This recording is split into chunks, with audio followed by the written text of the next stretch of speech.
โอ้ยเกิดเทียนแมงเจาะหลายมากกินอย่างเดียวครับเบิ่งมะเขือเน่านี่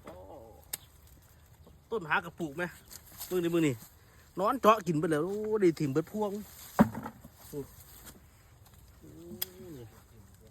นอนเจาะอีก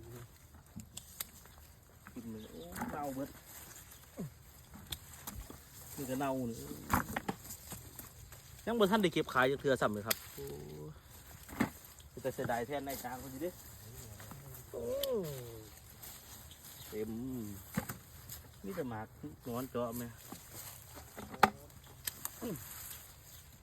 เอาเต็มคู่อันเนี้ยจะนอนเจาะคุณทีมเบิร์ดตายกับบินชื่อ